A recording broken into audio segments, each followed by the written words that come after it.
Le sexe fait-il vendre? Ça se discute pour les yaourts, mais en musique, clairement, la réponse est oui. Sex and Sounds. Sex and Sounds. On sait même exactement à quel point elle fait vendre. En 2009, une université de l'État de New York a analysé combien de tubes mentionnent des tubs. Et la réponse est donc 92%. Un score de République bananière. Au fait, si ça parle de banane, est-ce que ça parle de sexe? Ceci dit, ne nous emballons pas, une autre étude américaine, menée à Pittsburgh cette fois, ne trouvait en 2008 que 37% de méga-hits à caractère sexuel. C'est pas énorme dans le côté lourd, c'est énorme au niveau de la réalité. Sachant que sur ces chansons-là, les 2/3 comportaient des paroles dégradantes. Vous pourrez objecter que les genres musicaux ne sont pas égaux face aux noms d'oiseaux, et vous aurez raison. Du coup, si une vision hardcore du sexe vous dérange, évitez le rap, écoutez plutôt de la bonne vieille country des familles. Fuck you, bitch. You broke my heart.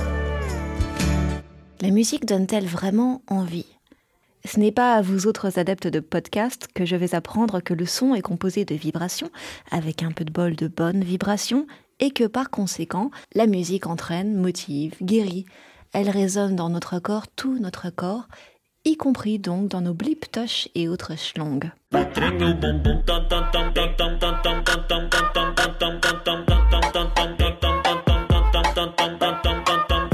Au point qu'on puisse concevoir l'idée qu'un jour, quelqu'un inventera une musique réellement aphrodisiaque qui donnerait une incontrôlable envie de forniquer. J'aime trop ton boule de mec. J'aime trop ton boule de mec.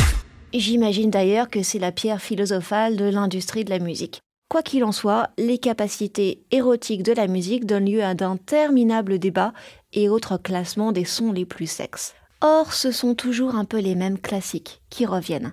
Selon l'appli de streaming Spotify, c'est Dirty Dancing qui remporte le plus de suffrages, suivi par Sexual Healing.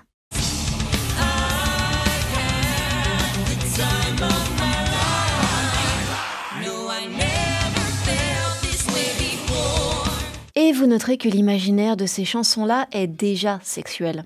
En fait, la sexitude repose sur deux choses assez différentes, les paroles et la musique. Côté paroles, il ne suffit pas de mettre des mots cochons, sinon tout le monde parlerait de sexe pour vendre des disques.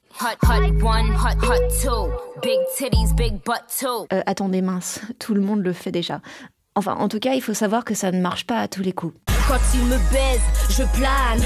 Et ouais, les meufs, ce beau métis ne me baisse pas comme un âne, hein. 20 cm de bite, comme mon meilleur plan. Sur son beau calibre, miam, ça m'excite. Ah. Côté thématique, les hits favoris des streamers de Spotify se divisent en deux camps qui, comme chacun sait, ne se mélangent pas. Le cul et le cœur. À ma gauche, les titres explicites du type Sex Bomb, Sex on Fire, I'll Make Love to You. À ma droite, le Titanic et autres bodyguards, estampillés, romance et mièvrerie des goûts dimanche. D'où je suis, je vois des anges et des tourterelles. Amour et sexe, qui c'est qui gagne? Selon encore une autre étude portant sur la période 1960-2014, l'amour est bien plus populaire que le sexe. Mais à terme, ça pourrait changer. En effet, le pic amoureux a été atteint en 1988, ça ne nous rajeunit pas, et depuis, ça se tasse, alors que le sexe, lui, explose. Take a look inside. Is my dick in a box? It's in a box. Ensuite, après ça, il y a la mélodie, la production. En troisième position des musiques favorites pour faire l'amour, on trouve ainsi le boléro de Ravel, musique répétitive, tempo uniforme et juste un crescendo.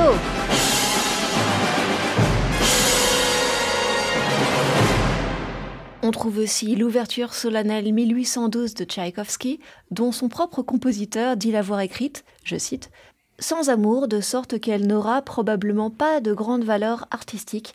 Ça vend tellement de rêves que je vous l'épargne. » Enfin, et je comprends pas bien pourquoi la bande originale de Star Wars fait partie du top 20 des internautes. Et là, vous me direz, oh Maya, la raison est évidente, c'est une histoire de sabre laser. Ah, mais ce serait trop facile, non? D'ailleurs, dans le genre métaphore nulle, ça pourrait être l'étoile noire, non? ou l'inceste, ou les costumes de cuir, ou la zoophilie, ou les robots. Enfin, en l'occurrence, je ne veux pas juger, mais peut-être un peu quand même.